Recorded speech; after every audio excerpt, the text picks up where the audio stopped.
Let's go. Welcome to the Soul Fam podcast, where we expand your personal universe. I'm Diana Marquetta, and in each episode, Soul Fam co-founder, co-creator Lexi Strummer-Solden and I interview the world's most rising and longtime experts in consciousness, spirituality, entertainment, healing, and science. From Earth's dimensions and dimensions way, way beyond. On the Soul Fam podcast, our frequencies are high and your heart chakras will open as these powerful voices of today share cutting-edge research, profound experiences, and valuable knowledge for your world in this out-of-this-world, thought-provoking, envelope-pushing interviews that could only take place right here on the Soul Fam podcast.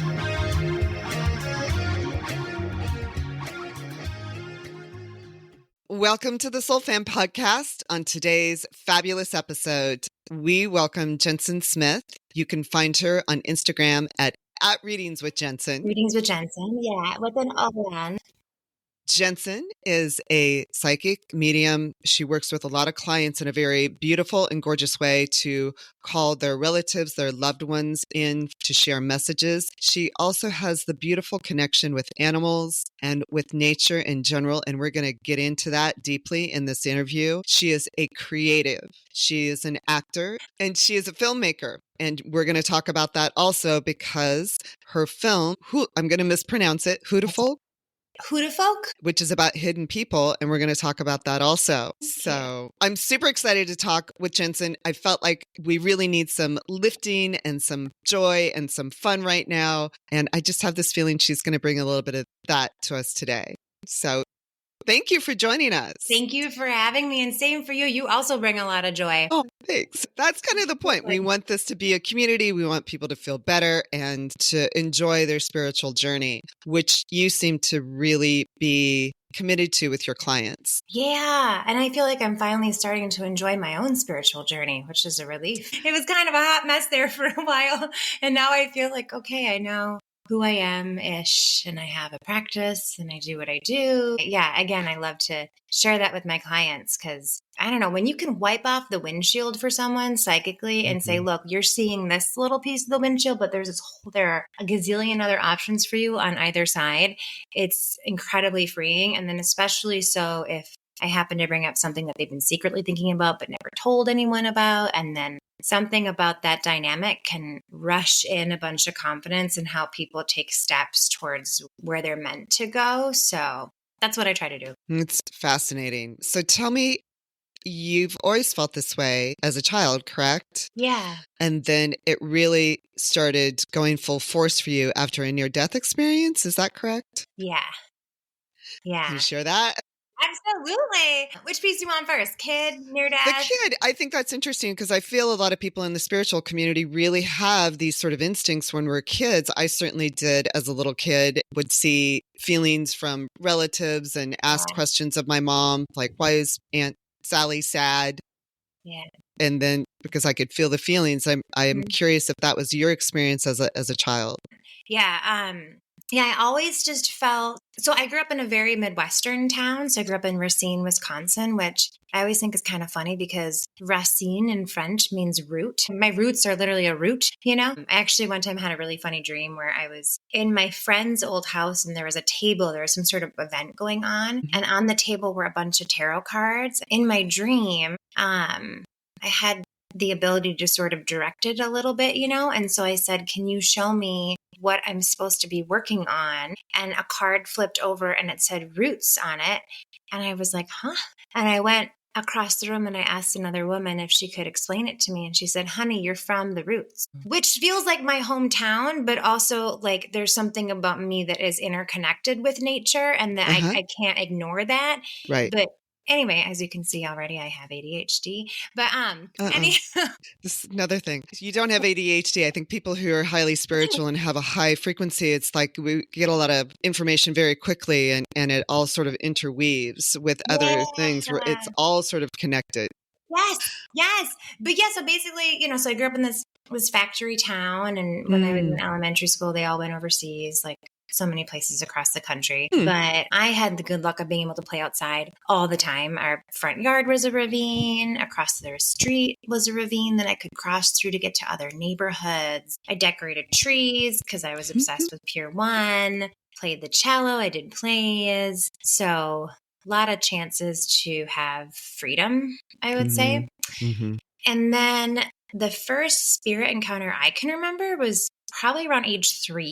I remember we were at my grandma's house in Minnesota, and I've always been someone who's woken up in the middle of the night, but it was especially an issue when I was little, my poor parents. But I woke up in the middle of the night. This time I didn't call for them because I was frozen in fear, because there was a tall figure standing in the doorway, and he was tall and thin and quite elderly. And I remember being absolutely terrified, and he was a little bit translucent. So I knew there was something different about him, but I didn't know what that was at that age. So I just hoped he would go away. I think I eventually fell back asleep. And the next morning I told my mom, and she was like, no, it was just a dream, honey. Like, don't worry about it. But it didn't feel like a dream to me. And I went up the stairs to use the upstairs bathroom. And on the way, something just stopped me, and I turned, and there was a black and white photo of the exact same man. And he turned out to be my great grandpa.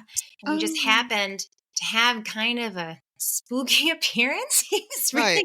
I'm sure at 3, that seems spooky. It was really spooky, but also in real life, he was just like really thin and had kind of a gaunt vibe. So I don't think he meant it, I don't think he meant to scare me, but I actually kind of resemble him a lot because I have the same coloring, like same hair, same build. Like anyway, we have a lot in common. I've later found out, but it felt to me like spirit helping me as a child say it wasn't a dream. You saw someone. I didn't really have anyone to share that with, but like it planted a seed, so to speak. Yeah. And I also had, growing up, I would wake up at home as well. And every single night I would hear somebody walking on gravel past my window, and no one could make sense of it. Cause again, that wasn't exactly a public sidewalk. Years later, my niece was home staying in my old bedroom. She woke up at the exact same time, heard the exact same thing, and said the exact same thing to my mom, at which point she went, oh, okay, now I believe you.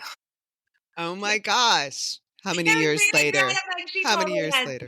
She totally has abilities. And yeah, I also had church was kind of an interesting space for me because I think I walked into it with my psychic boundaries down. I didn't know what those were at the time, but I so badly wanted to understand and believe in things the way my family did. But I would get pulled out of the message because there was so much happening around me. I mean, I would see ushers who had passed, like walking up and down the side aisles, widows sitting with their deceased husbands, like sort of things like flying up above that I now think were probably angels. And then as I got older, I kind of got into trouble because when I was, especially in the confirmation years, you're supposed to be like talking things out and learning about the Bible. And then I would get these questions that felt like I was going to, like I couldn't hold them in, which now I know those are messages. But questions like what?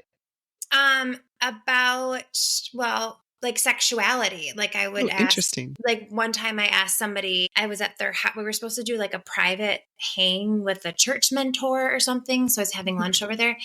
And I just all of a sudden said, I was like, what do you think about being gay? And then the guy just like froze, just like totally froze.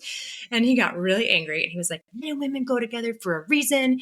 And it's like a round peg in a round hole. And he starts going off. And then a bird flew in through the window, and he immediately started screaming. He was terrified. And his wife like actually has bird phobia. So she was underneath the table shaking. And I had oh my gosh. It was nuts. It was like spirit was like, and it ran in. And so I had touched on something there for them, like, I don't know. There must have been some sort of fluidity that was being pushed down would be my psychic hunch, but that's, obviously for them to say. But I just ran and I got a pillowcase because I had finches when I was little, and I caught the bird, and then I released her, and then they released me back home. So I bet they did. Poor daughter. How dare she? I mean, and you're right at that age during confirmation at like 14, 15, when like those kind of Yeah. questions are really coming up. So It's so that's interesting. I was like, I interesting. just couldn't believe that God would think there was anything wrong with that. And my church is pretty open generally. It's just, it wasn't to the point where like people felt like they could be open. So they weren't open enough, actually, now that I say that. But like, I just wanted to know why, you know? Yeah. Really interesting. So let's talk about your near-death experience and move forward a little bit, because that was more in your 20s. Is that correct? Yeah, Okay. yeah. So I was coming back from a cousin's wedding in Minnesota, Mm-hmm. apparently where everything happens. And the plan was to drop, we were driving to Racine and we were going to drop my grandma off in Madison. All these Midwestern things that we do. Anyway, Mm-hmm. so I climbed into the back seat with her, and I remember feeling quite anxious because I don't know why. I was just like, oh, something doesn't feel right to me. So we started driving. My parents were in the front seat. We were in the back. And I noticed about an hour in that she was tired. And so I asked her if she wanted to take a nap. And she was like, oh, okay. So I propped her up. And then I was like, God, it's not enough, is it? It was that same kind of like angsty feeling before I have a message to give. And so I said, I wish I had another pillow for you. And she said, well, isn't that funny? Because I randomly packed a second pillow. And I was like, oh, great. So I prop her up some more. Still didn't feel like enough. So I decided to do a meditation from this book I'd been reading about psychic self-defense, because even before the near-death experience, I was like, there is something either wrong with me or different about me. I was like, I don't understand what's happening to me. And in it, they described sending sort of like blue light to protect someone, and then you send white light down the middle to ground them. And usually you have to ask for permission, but if they're very young or very old, you can just kind of send it. And she was 92, so I figured it was okay. And yeah, so I started to send this to her, and all of a sudden, this overwhelming sense of peace came over me. And time stopped, like completely. And it turned out my dad had lost control of the car. Oh. And we were on the major east-west highway in Wisconsin, which is I-94. And we were driving. We went across all 3 lanes towards the guardrail where a ditch is. And I'd actually gotten into an accident there when I was 2, headed to that great grandpa's funeral. This is like a precarious zone for me on the way back from Minnesota. But even though we were, barreling towards the guardrail, it just felt like it felt like time wasn't a thing. There was just like nothing but time. And I saw a white light, and I felt us start to lift off. And I felt like, I need to say something. And so I said to whoever I was talking to, I didn't see someone in particular. I just knew someone was there. And I said, if it's my time, that's okay. But if possible, there is more I'd like to do. Yeah. And then the next thing I knew, I came to in the ditch, and somehow we'd like zigzagged in weird ways and hadn't rolled over. Because in the prior accident, we'd rolled over many times, and it was like really sketchy, not good. And we were pretty much okay. The car was totaled. We stopped the highways in both directions. But yeah, we made it through, but it changed me dramatically. Mm-hmm. And my grandma and I looked at each other and we said, the second pillow. I was like, oh my God, Grandma. Oh my God, the second pillow. But yeah, after that, everything kind of exploded. Like I was getting better. I was seeing spirits at a faster rate. I was having nosebleeds, even though it was the summer and it wasn't dry out on the East Coast. I was getting physical symptoms that TV characters were having the scene before they would have them. That felt nuts. I was like, this has got to stop. Like I remember feeling like I had contractions one time, and I was like, I don't know what this is. Like it was bad. But then I was doing laundry one night, and I ran into a neighbor, and I must have made some random witchy sounding comment to her. And she just said, I knew it.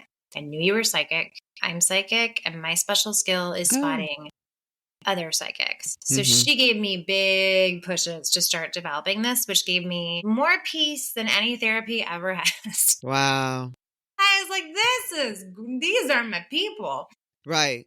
Yeah. That's beautiful. Thank you. That's beautiful. Yeah. I think when we're going through these spiritual awakenings or claiming our gifts or understanding, it all feels weird. It's like, well, I just saw my brother-in-law's heart explode in a dream. What does that mean? And then the next morning he's gone. Yeah. So you start to question everything. Like, what Ah! was that? And the feelings, the physical symptoms that we experienced, as I was saying to you earlier, when we started this podcast, it was in part because Lexi Sturmer Solden, who's one of the founders of this podcast, and I were both experiencing a lot of ascension symptoms, which include a lot of physical experiences. Yeah. So your contractions and just it all makes sense now. Did you then feel both sort of affirmed in your understanding of spirituality and then also just like, I'm okay? Yeah, I felt very relieved that I wasn't crazy. When I was a kid, I would hear voices and Mm-hmm. I told my mom and she looked kind of scared. And then I happened to just turn on a 60 Minutes, like the basement TV. There's always like a basement TV. So I was like, I turned it on and like 60 Minutes was on. They were like, schizophrenia. And I was like, oh, fuck me. I better not tell anyone. So I felt incredibly relieved. Right. I was like, oh, okay, this is just how I am. And that's okay.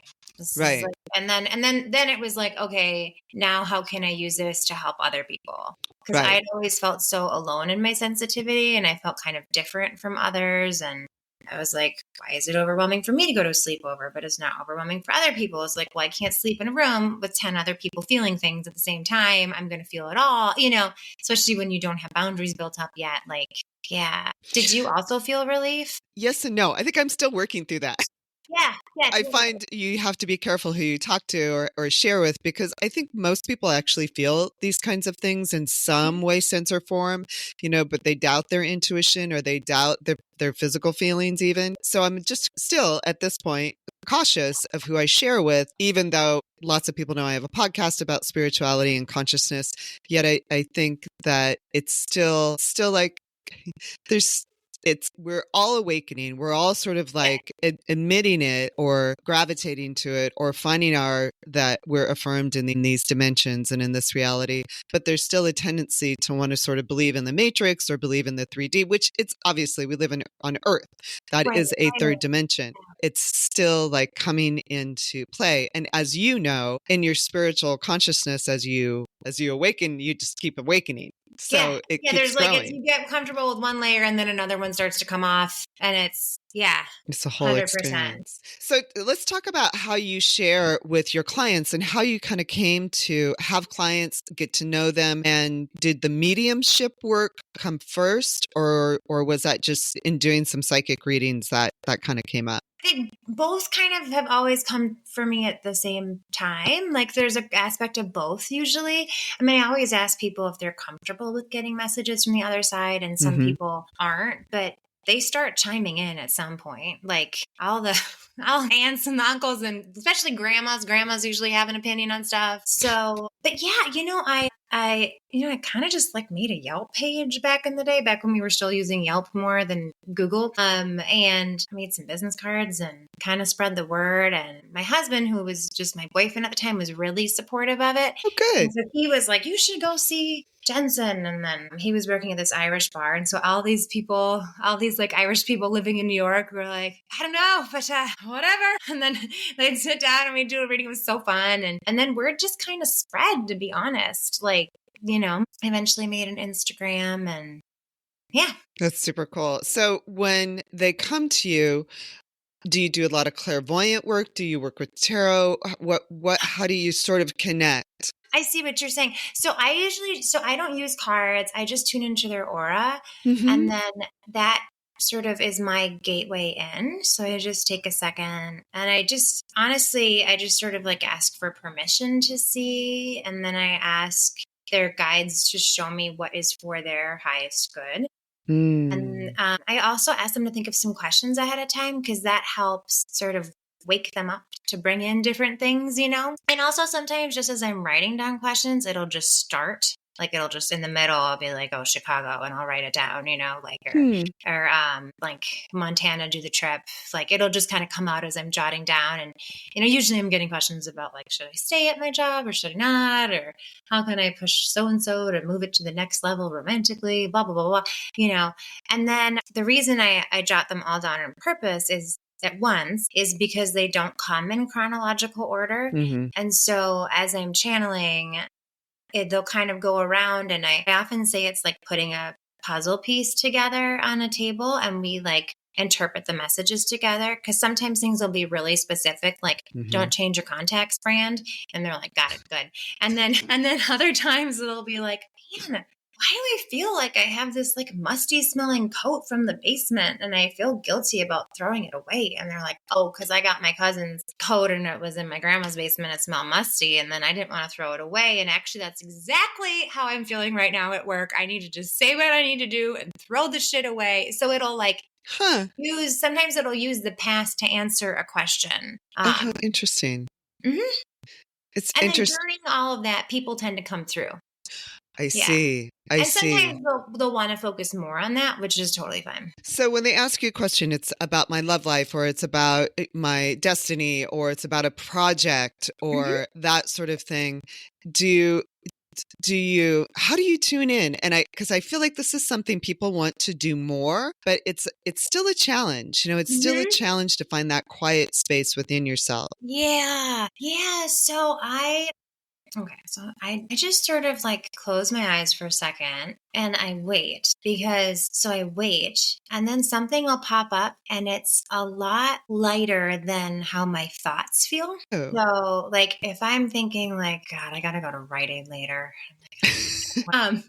Had some bad experiences with Rite Aid diapers and my son, and I'm like, it's going to explode on his butt again and whatever. And then, so it's like, if it feels like that, I'm like, no. But when it comes in as a message, it'll be lighter. And oftentimes it's really fast. And so I feel like that's one thing for people to remember is that it's not going to be, I think there's a misconception about psychics and psychic mediums that we'll know the full picture completely all at once, but it might be a piece of a person. So a father who is on the other side who loved to fix cars. So I might get the smell of the garage and gas and like see his hands and that he uses his hands for work before I see his face or get a name. And then I'll get a feeling of a relationship. And so I'll bring that up. And then it's very helpful for the people I'm reading to be very open and kind of try it on and just tell me if something comes to mind and that's okay, And then it'll kind of start coming in. And so, yeah, that's why the mediumship work doesn't feel that different than psychic work. Yeah. So like with somebody who's like thinking about a new job and I'm looking at it and I'm like, I know you want to work remotely, but I'm seeing a building with all glass windows. Does that track with what you've been applying for? And they're like, actually, there is a place with all glass windows, and then I'll go further in. I'm like, okay, I'm going to run back. Let me go further in. And then I'll go in and I'm kind of looking and I'm looking and I'm looking. I'm like, there's somebody named Jeff who's really chill. He's got the down low on how to split the week from work from home and working there.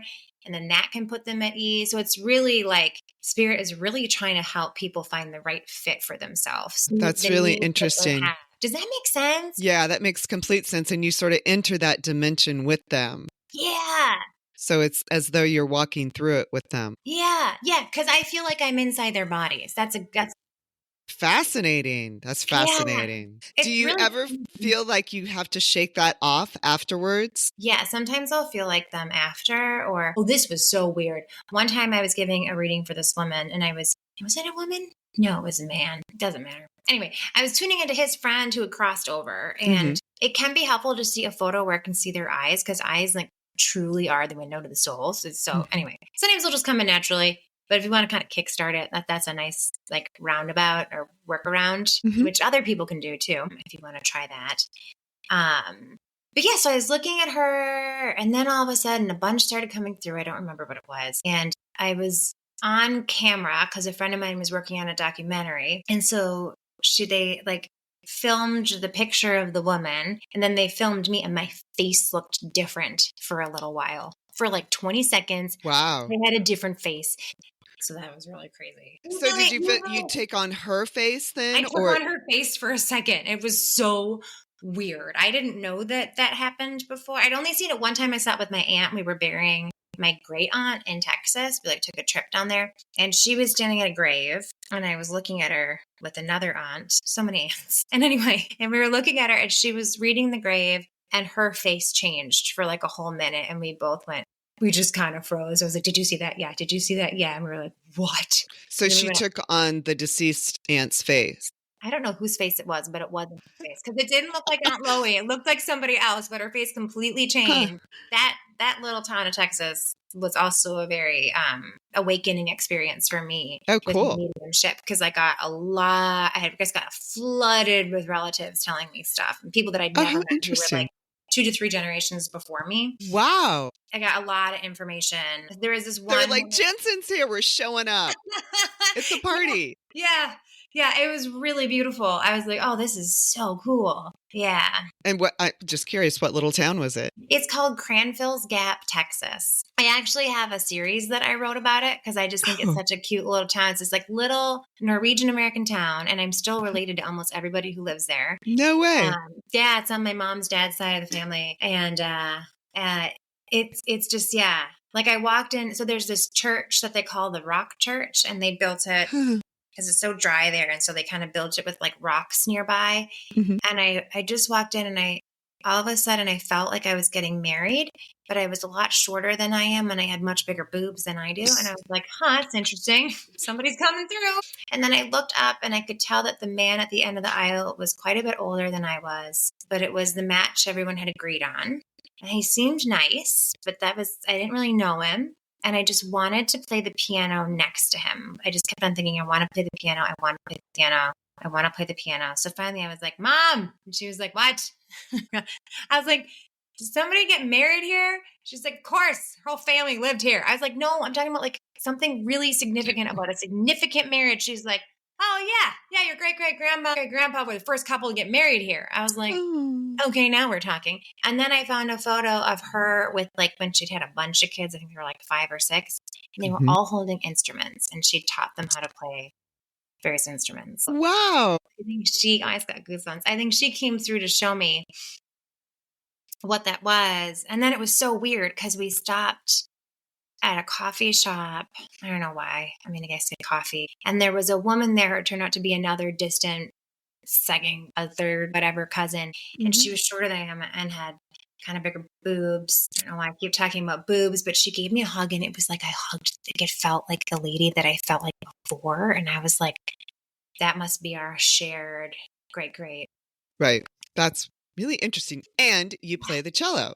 Yeah. So there's that totally. musical Maybe it's connection. from her. I Right. never thought about that. So interesting. Fascinating. So let's talk a little bit about boundaries, because I feel like this happens when we're dealing with those who have passed, or we're dealing with our spirit guides or our team. It's like, okay, wait. Hold on a minute. Maybe some of you are good for me. Maybe you're not. Maybe you really haven't awakened yet. Or maybe I'm channeling something and they hang around.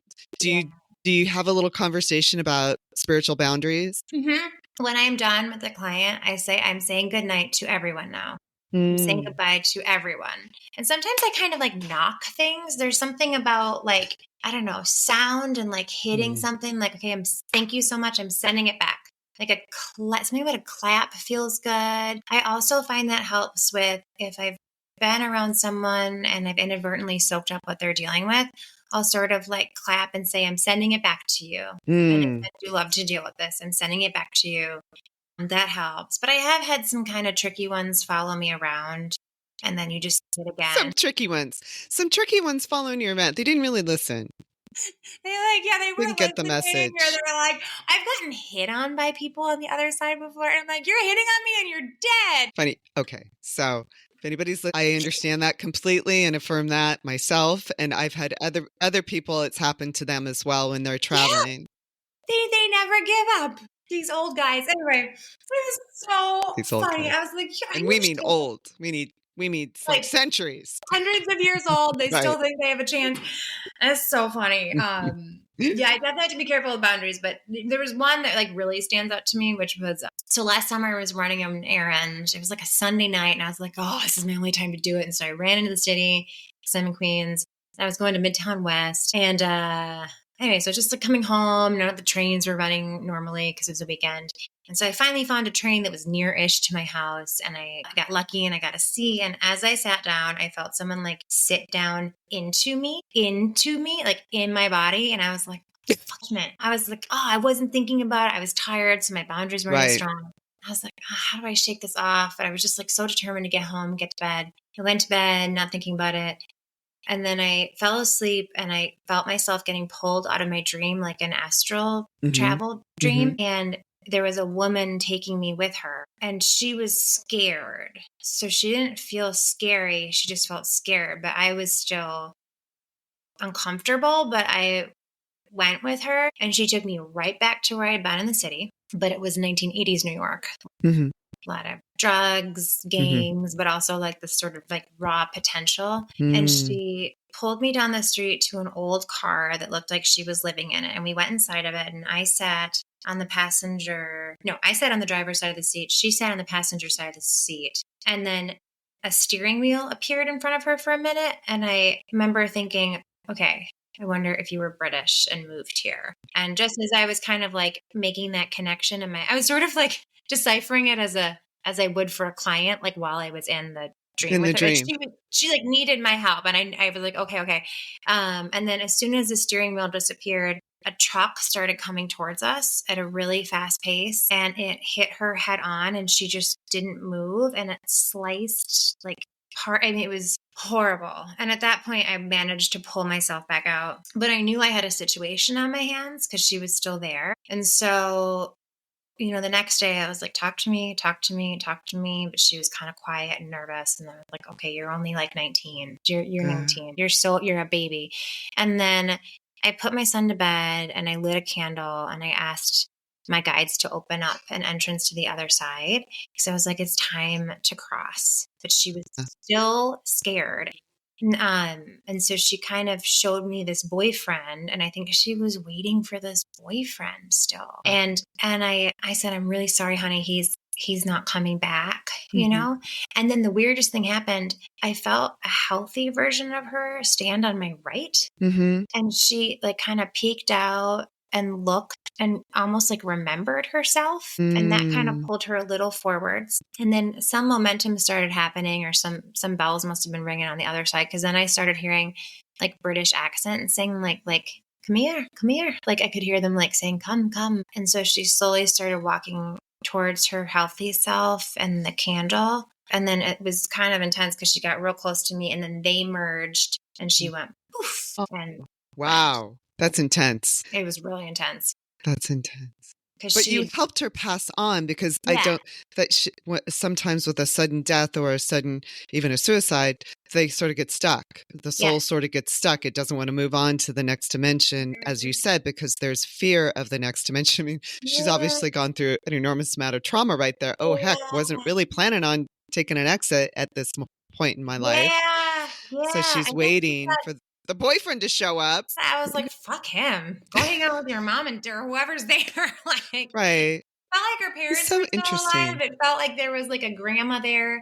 And I remember sensing one other friend who had like kind of a perm. She was like, I had a perm. She had like an 80s perm. And I think something must have happened to her. And she showed me that she had crossed later from breast cancer. But like when she crossed, she was like, where is she? She was like, she was like trying to find this woman.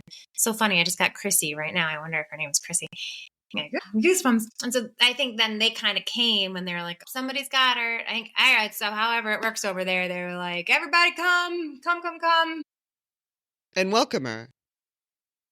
So she's and not ease scared. That transition. I think that's something to remember when our loved ones pass is that there's always somebody on the other side waiting. Yeah. So there's that ease if you're in grief or if you're questioning what happens to those who pass over. The team is waiting. They're not alone. They're definitely not alone. That's beautiful.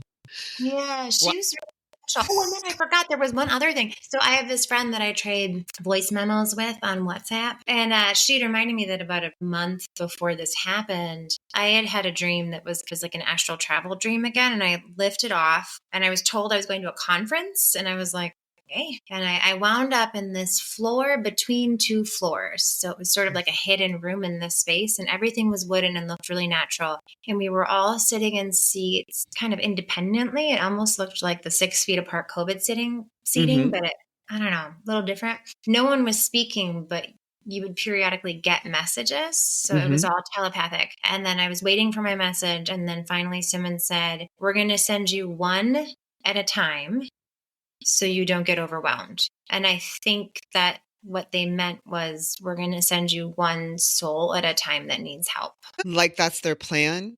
I guess. I So don't that know. you can I've help had them. a couple other since, not like every week. And I always say, like, you guys, I'm happy to do this again. But uh, they tend to be young women. I've had a lot of young Oh, how women interesting. find me. Yeah, I had a real fucked up, like late teens, early 20s. Like I had a lot of stuff happen. So I feel like, I don't know if there's something about my About that vibration. moment in your life so that you They're can like, relate to that where they're yeah, at when they moved on or tried to mhm, move on or got trapped. yeah, That's really interesting. So you've sort of been chosen to do that job. I guess. I know. I mean, it's like, I'll do what they tell me. It's better to roll with it than push against it, and it is a really, I mean, it is, I felt so happy for her. I was just like, you do not deserve to be in this loop, Yeah. So Cause she was really fascinating. scared. Yeah. In one of your posts recently on Instagram, you talked about how there's this connection not only between those who have passed and those who are present, but Hmm. that there's a connection with our animals, there's a connection with nature. Yeah. Going back to you're from Root, Wisconsin, but No, I love that. is that something you're really beginning to connect with or have always connected with, like hearing the trees talk or hearing the animals talk as well? Yeah. Okay. So I definitely have always had strong connections with plants and animals. Mm-hmm. I feel like I've been able to more recently understand that they're talking to me. I think I felt a warmth. It was almost like a knowing conversation versus like a message by message conversation. Just like when someone's feeling sad, like Mm-hmm. you can know that the tree's on your side. It sounds crazy. You can know that the tree sees you, you see the tree, or I could know that a tree is in distress, that kind of a thing. But it kind of that was kind of the extent of it. But then I actually asked Spirit I was like, I really want to talk to trees. Mm-hmm. And so pretty quickly, I was doing I do this thing on once a month called the Sunday Circle, and it's a message circle. Oh, And it's that's really that's fun. something you offer as a service on Zoom. Beautiful. Sunday Yeah, Circle. Sunday Circle. So my mom is on the Sunday Circle, which I'm so proud of her because this is so different than how she was raised. And she's like, yeah, I'll do the circle. Here I am. I was like, Mom, anything in particular? Because I always ask people ahead of time. I'm like, happy to give you whatever message comes through. But like, if you're secretly wanting to know about one thing, just tell me and then I'll tune into it for you. Right. She was like, I don't know. And I was like, okay. So I got to her and I saw this tree that I recognized because I know their house. And it was like on the edge of the property. So it wasn't exactly her tree or the neighbor's tree. It was sort of I don't know whose tree this is tree. And it was advocating for the tree next to it that was smaller. And I didn't know which tree it was. Like I don't remember seeing that tree. So it must be a newer one. And it said she needs another shot. And so I told my mom, and she's like, oh, yeah, I got her some of those vitamin shots 2 years ago, but then I forgot to do it last year. And she's like, She got the tree a vitamin shot. Mm-hmm. Huh. Yeah, like you can get To help it them. grow. Yeah, or like sometimes they're like, so you can tell something's off and they just need a little whatever. Mm-hmm. And then the taller tree said again, no, you must do it this year. Like he didn't, actually, it was a woman too. She's like, she didn't want my mom to forget. My mom was like, yeah, okay. But then the taller one continued and she said that she really liked my mom and really Oh. appreciated all she's done with the yard and the different Oh. types of plants and stuff. It was really sweet. And that they think she's fun and funny because she puts all those gnomes out and stuff. Oh, she does. Oh, cool. She's got all this, and Halloween, she makes it insane, but like they really like her, and yeah, it was really cool. And then another tree. So they watch her. They watch her. Because we've talked a little bit about the trees talking before on this podcast. A little bit, yeah. And, the messages they carry for us, what I think is really interesting is that they really have a personal relationship. I mean, they have a personal relationship with your mom, so they must have a personal relationship with us. Yeah, I think so for sure. Yeah, and I think they're rooting for us, and like, I also feel like personally, trees are a connecting point between the seen and the unseen. I feel like the unseen are also using them as, location hubs or centers and stuff. And so they're really Oh, you mean as a portal? As a portal or, yeah, possibly as a portal. Also maybe for habitat. What do you mean? with fairies or elementals, like they might use it as a habitat alongside the birds, possibly. Yeah, like it's Yeah, it's a special place. Yeah, it's so special. in your readings. Do you come across that? Have you come across it yet? Where your client, like the elementals or certain aspects of nature, come into the reading? I've had it one other time. So it was a woman, and the tree in her backyard started talking to me, and it said it dropped a lot of things on the ground, but it was really big, and it was really afraid that her partner was going to cut it down. And so I told her, and she said, "Oh my gosh, there is a tree." And it was in the phase where it was dropping things, and it was bugging her husband because they were just kind of all over the place, and he wanted to cut it down. And it said, "You can't. I'm home to everyone. You can't." And so he suggested, and that's funny because like he knew them just the way my mom's tree knew her. And he said, let him do the fire pit further down. Oh, they were going to build a fire pit. He wasn't so into the fire pit. And so they were kind of, he's like, I don't want to do a fire pit. She's like, well, I don't want you to cut down the tree. And then he said, listen, let him do the fire pit further down if he'll keep me. And she was like, done. Because she believes in all this stuff. But dude, I would love it if fairies or elementals want to step forward. I'm going to say it right now. They're more than welcome to chat with me. Yeah. Amazing. Amazing. How does this play into your creative work as an actor, as a filmmaker? Where does this come into play for you? I feel like when I'm working on, like when I'm in the middle of filming something, I'll trust the part of me. I feel like it's so interesting because like as actors, I feel like early on, they'd be like, oh, I want to transform and be something different. And then you have to drop that and be like, okay, how do I weave my own story into this and share it uniquely from my perspective? Right. And then I feel like there's another place where you can go to where you're like, I'm down to use all of the above, but like mainly I want to be a channel for this character to come through.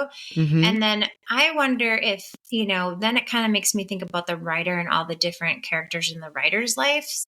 And like, then it does feel like it's a real person because we're usually writing based on something we know consciously or unconsciously, and you just kind of like let it fill in. But there is this magic, I don't know, there's always something magical that happens on set where like something doesn't work out with the location or we got to speed up this thing, but then you end up catching something else that ends up being what you really needed to tell the whole story, and so kind of like having it really organized and planned, but leaving room for the unknown. Yeah, hopefully I'm making sense. But you are making sense since I work in production in part as well. There's sort of that essence that some magic happens, and that we actually just interviewed somebody who has a new movie coming out called Touched, and he talked about it's about a girl who has autism, and it's not overly stated in the film. In fact, it's never stated in the film, and it's a really beautiful story. But as he was saying, things magically happened during the filming that isn't necessarily, you don't see it when you see the film, but it happened while they experienced it, and the crew's intention, the crew's feeling during the actual filming really made a difference in the overall results of the film. And things like a tarot card would appear at the ceiling of a church that was like had somebody's name on it that was part of the crew. Weird things like that would just show them you're on the right path. Oh, also that is a really special crew completely working together. Right. Like, that was I have goosebumps all over. That is a really special team. Like as a unit, I feel like they're a channel. That's exactly. And that's ideal, right? Like you want the unit to be a channel and kind of understand when, someone's on track with something. And I also feel like, I don't know, it's just like every set has its own culture. And if you can have it organized such that you can let people follow their intuition and roll a little longer, or like, let's get one more angle really quickly, then you can let spirit lead a little bit in addition to the director and the first AD who's worried about time. Exactly. Tell us about Hidden Folk and Whole Folk. Yeah, Huda Folk, which is so funny because I made it with my friend Tara and I sort of birthed this baby together. And then my buddy Josh, who I've made a bunch of films with, was the DP and edited. It's funny because when because, so it all started because Tara went to Iceland on a trip. Oh, And she beautiful. was like, Jensen, do you know about the hidden people? And I was like, a little bit, but not a lot. And then we're talking and talking and talking about the hidden people. And then one day I was on a walk and I was like, I think I was like medium pregnant at the time. I was like, just like walking down. And every once in a while in Queens, there'll be an old like Victorian house that's somehow still there. And there was a big tree in front of the Victorian house and it stopped me in my tracks. And I just got the story. I was like, they're sisters. They've been in this house for over 500 years or in this location for like over 500 years. And then I heard matriarchal society, because they have this long lifespan. You have 100 years to reproduce, but it's really rare. Like it just kind of went boom, boom, boom, boom, boom, boom, boom, boom, boom, like dropped in. And then I just love this idea of happily finding a way to live together. Like people, like different, like people who can sort of go, who are interdimensional and can go in and out of things and live peacefully or like help each other. And then I thought, God, what if there was a baby that was like a hybrid, like a half human, half basically fairy hidden person.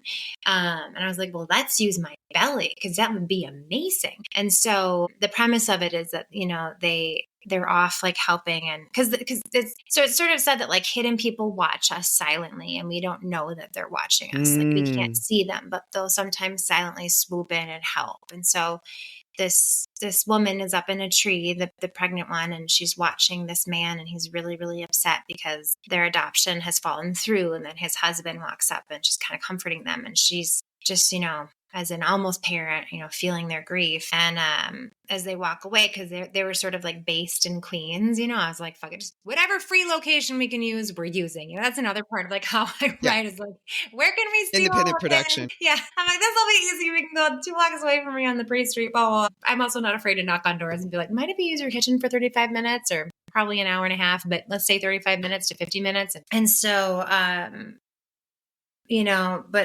but the pregnant one just has this feeling, I don't know what kind of baby this is. So sort of the question of the film is like, is it a regular hidden person baby or is it a human? And they end up thinking it's more human than hidden. And so they give it to this couple. But then it kind of comes to be revealed that this baby is a combination. That's and fascinating. Perhaps the connection can be in the future a connection between these two worlds. Right. But I also write what I'd like to experience, what I'd like the world to see. I love the idea of a matriarchal society. I love the idea of women not having to get their lives figured out by 34 so that they can marry someone and get pregnant in time and then have guilt about should I have another, the whole thing. Like I just, there's so much more pressure on us, I think, or anybody who's in a marginalized group. But I was like, yeah, that'd be so cool to have 100 years to make up your mind about when you want to have a kid. It would be.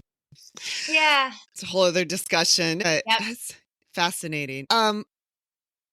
Often when we're experiencing these sorts of things, there is a boundary that sometimes tends to be crossed. Do you work with your clients to help them set their own boundaries? And is that something energetically we really need to do on a daily basis? Yeah, I feel like if you say what you're interested in experiencing at the top of the day and what you're not interested in experiencing at the top of the day, it can kind of clear a lot of the crap out of the way.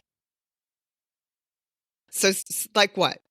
Like, I'm not interested in getting caught in long conversations with people who are self-centered, but I wouldn't mind having one with someone who's quite lovely. Oh, very simple. Very simple, straightforward. Yeah. I also will call upon invisibility sometimes because I find that I can get drained quickly when I'm out and about. And so I'll say, make me invisible until I get home. Make me invisible until I get home. Make me invisible until I get home. And I'll like just pass people and miss things. And knock on wood, tends to work. But I do tell, I often tell clients too, like, if someone comes through, you don't want to talk to, you don't have to talk to them. And people have said no. to their relatives. Like, I'm not ready yet. I'm not ready yet. And then sometimes are the relatives not necessarily like they're still the people that they're potentially still the people that they were here on Earth. So they may not have like sort of like advanced on the other side either. So Yeah, or they're have a still full of their own stuff. you know, and they're like, no, you work through it first, and then we can maybe circle back. Then we'll connect. That's so Mhm. interesting. You have so much to share and so much to give. You're so sweet. Likewise. Well, I mean, my personal opinion is that as we advance, like more is more. And so you're finding that it's not just connecting with the other side. It's not just doing medium work. There's so much more that's involved here. There's boundaries and working with nature and animals. And there's so much more to become interconnected. As you were saying, just to send, like, for instance, when you had the near-death experience and you're with your grandmother and you could see some blue light, but then center her so that she is still rooted as well. Those sorts of things, you know, as you become more expanded, you understand the importance of those sort of things.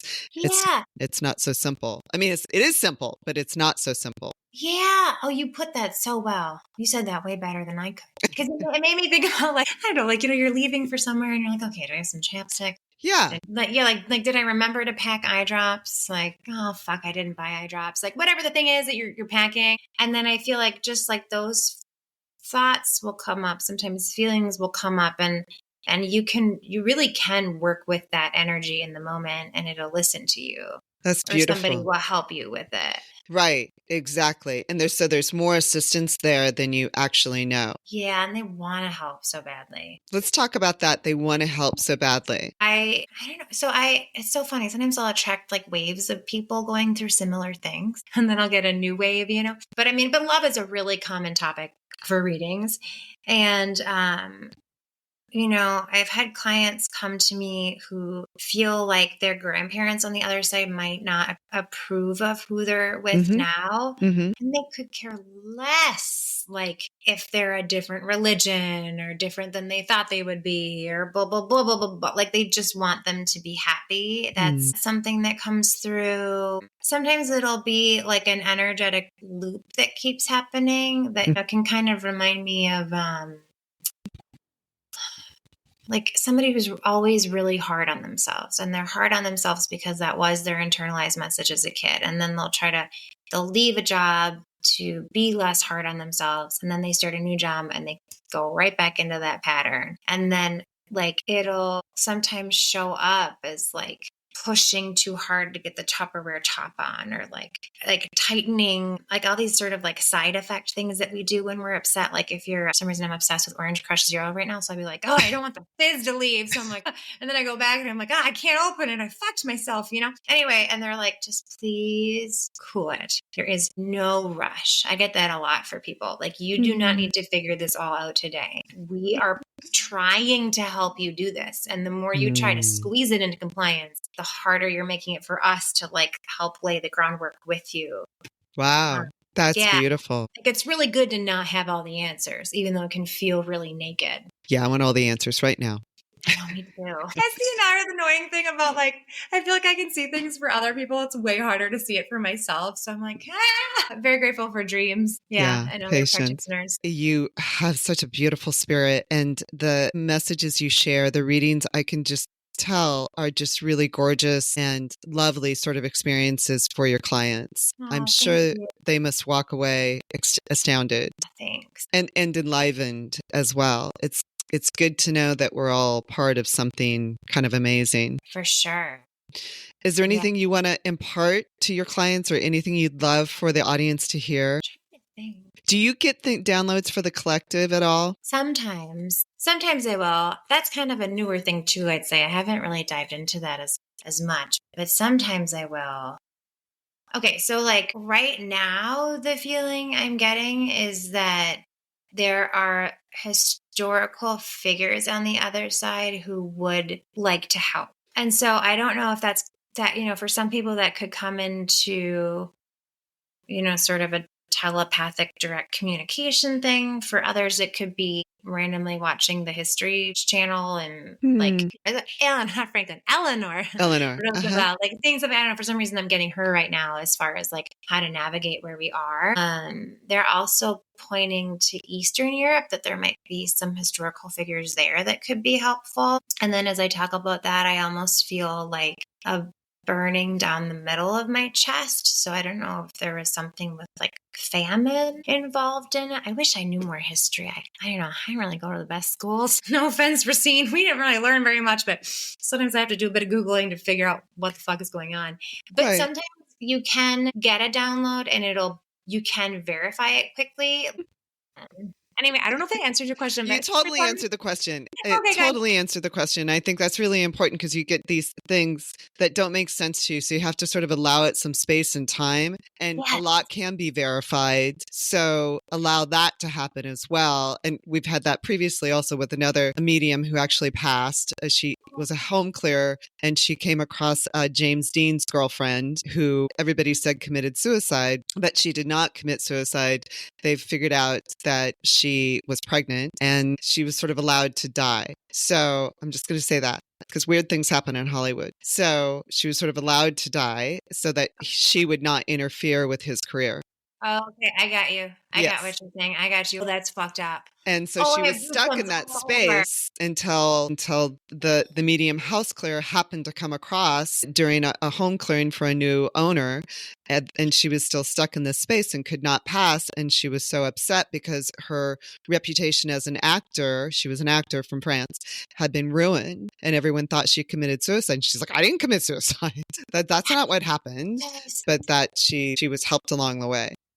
Yes. But these things, Hollywood's anyway. But Hollywood's not always sparkle and glamour. I'll say that.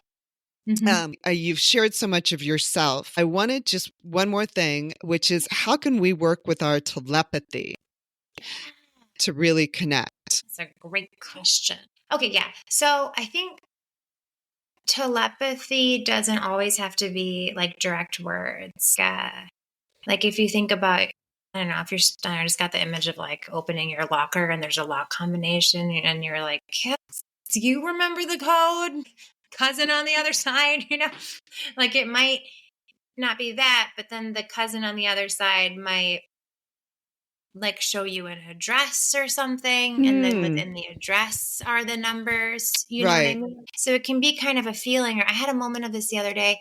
I was hanging out with my neighbor and my son was eating dinner and I was getting him water, and I felt myself, I was about to bring it to him, and without realizing it, I handed it to her. And then we looked at each other and I was like, did you tell me to hand it to you? She's like, no, I thought it. And I was like, Yeah. oh, I got it.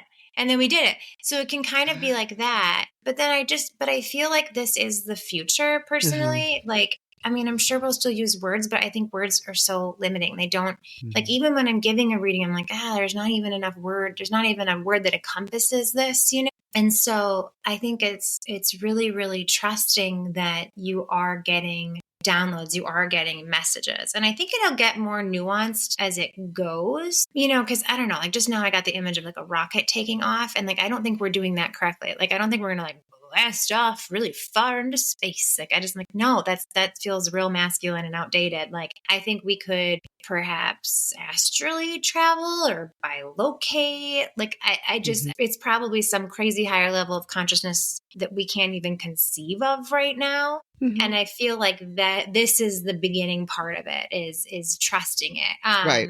I think something that a lot of people can relate to is we all speak telepathically with our animals. You know what they need. They know when you're upset. That's real. Or with babies before they have words, like that communication, you can feel like you're in a constant conversation with them, and that doesn't need to stop just because they're speaking. You can kind of trust it. Yeah. Also, I don't know. We have so much coming towards us right now as far as stimuli. We process way more than we needed to even 30 years ago. And so I think, here's another warning for the collective that I'm getting is like, so they're saying that the less resources someone has, the more susceptible they will be to getting sandblasted with information and not be able to focus on what's the most important in the moment, and that the privileged will be able to protect themselves from being sandblasted by information. Like, because the internet is so crazy and you can get stuck on it all day, or like we used to have one newspaper, now we have news 24 hours a day, like that kind of a thing. Like, and so I don't know, I wonder if they're saying that because a piece of telepathy can be when you become grounded enough to then notice the nuance. But if it's in the middle of scrolling and responding to someone, and then it'll be harder to catch. Interesting. So when you say resources, are they saying resources in the sense of information that's coming to us as a resource? So as you're just saying, like your scroll, I could probably go through 100 videos just scrolling for 5 minutes at night, but I'm not really receiving what I need to receive. Yeah. And that the people who might be most at risk might be those who have less money, versus people with a lot of money might be more privy to the information and the message that this flood of media coming at us all the time is quite damaging. Interesting. And so they might put in protective measures, and it might work to their benefit for those with ill intentions to let other people with fewer resources, at hand to continue being flooded. Okay. That's a dark I thing. totally get exactly what they're saying. So there's a control element here in the sense that if you have more resources, if you are sort of protected by those resources and you feel more stable, you won't be as vulnerable to some of what will probably be some controlling information that's going to be emitted soon, if not already. It's already being done. So that's really interesting. So you really gotta chill, really stay grounded. No matter what your economic situation is. Yes, really chill and stay grounded no matter what your economic situation is. And perhaps a way to get some power back is to take some breaks from being online and sort of reconnect with nature, reconnect with community, and then be available for those moments that, are sort of like downloads or a telepathic message. Like, it'll kind of pull you together in a magical way, the way we used to date before stupid swiping. You know what I mean? You used to magically bump into someone and be like, wow, that was interesting. Sure. Now I think it still can kind of like match and somebody is like meant to be or whatever. But I think we've lost faith in the moment, Right. Exactly. It's fascinating conversation. And likewise. I feel like that this last bit is extremely important for the collective. Yeah. So it's very easy to be distracted, honestly, no matter what your economic resource or level might be. But to remember that perhaps you are the economic resource. Yeah. So be good in that. So you don't have to listen to everything. There's a lot coming is what my sense is. Yeah. Yeah. What are you getting to as far as? Okay. Well, my sense is that a lot of AI is going to be difficult for people to, in general, in a massive way. It'll be difficult for us to grapple with it because some will fight, some will accept, some will wonder and be curious and be overwhelmed. Just like when you're listening to the news a lot, like it can become overwhelming. So like I don't listen to the news. My background's in journalism, but I'm like, I don't really know what's going on. I'm aware enough, but it's not pertaining to my daily existence like it used to. Yeah. So it's more that you need to be grounded in yourself, because it's easy when you feel unstable. And I certainly have experienced this. When you're economically unstable, it's very easy to get distracted or feel pulled by the impulse to create more economic resources. So and as the economy changes, which we're going through a lot of economic changes, there will be those. It'll be easier to control people the more that their foundations get pulled out from underneath them. Yeah. So we have to stay grounded, because there's going to be more poor than the rich. There always is, but those who are more economically stable will not be as affected by the effects to control. Yeah. Yeah. Absolutely. I could be completely wrong, but that's I'm my following sense. Everything you're saying. That was really interesting in the piece about AI in it too, and like how that's gonna turn the dial up and down on certain things. Yeah, that's really, I like adding that piece into it. That gave me goosebumps when you said that. I was like 100%. Yeah. So when you're listening to this podcast and you're part of this audience, that's one of the messages, is to empower yourself. And that's part of probably what you work with, Jensen. What we work with is to really stay grounded and understand and believe in yourselves and feel empowered by your own spirituality. Yeah. And your own Absolutely. connections. Yeah. And that it's okay to say no. Exactly. Exactly. Okay, well, on that note, we will wrap this up. Please remember to like and subscribe the Soul Fam podcast. Please go on Instagram and go to Readings with Jensen, at Readings with Jensen. Please look her up at www.jensensmith. Same way. Yeah. And it's Jensen with an O-N. Okay, fabulous. Thank you so very much. Thank you for having me. This was such a pleasure. Word for our sponsors, Oweli Supplements and CBD Pure, both whom have generously offered to give you 15% off using the SoulFam podcast coupon code SoulFam, SOULFAM, and free shipping. And trust me, when you're ordering stuff like this, it actually really adds up. You can save quite a bit of money, several dollars for every order. Both Lexi and I have worked with these products and their companies, and we have firsthand experience, and we really like these companies, sincerely. Oweli, OWELI.com, is a supplement company that uses natural ingredients based on ancient knowledge coupled with modern science, which sounds a lot like the Soul Fam podcast. I am a huge supplement person. I take multiple supplements each day. The quality of Oweli supplements is high and effective, in my opinion. I take Move for joint health because I work out almost every day. I do yoga, I walk, I hike, I ride horses. And secondly, I mix collagen, peptides, hydrolyzed protein for a protein shake every day so I can be sure to get the right amount of protein in my body every day. And for women, I personally feel that's super important. CBD Pure, www.cbdpure.com, is made with non-GMO hemp grown without herbicides, pesticides, and other dangerous chemicals. Both Lexi and I feel like this is a stellar product. I use the CBD Pure 500 cream for pain in my neck from texting and working at a computer and a car accident I was in. Lexi uses CBD Pure Pet Health to help some of her posse of rescued cats who show up at her doorstep. They often have joint issues and other movement issues, and this product really seems to help Lexi's cats. Both products work superbly. No harmful side effects, at least from our experience. So once again, we thank our sponsors, CBD Pure and Oweli Supplements. We'll post links to both product lines on our Instagrams, on my link tree, and on YouTube, and on our upcoming website, Patreon. Just remember the code for 15% off with free shipping, which once again adds up to a lot, is SoulFam, SOULFAM. That's SoulFam for our SoulFam.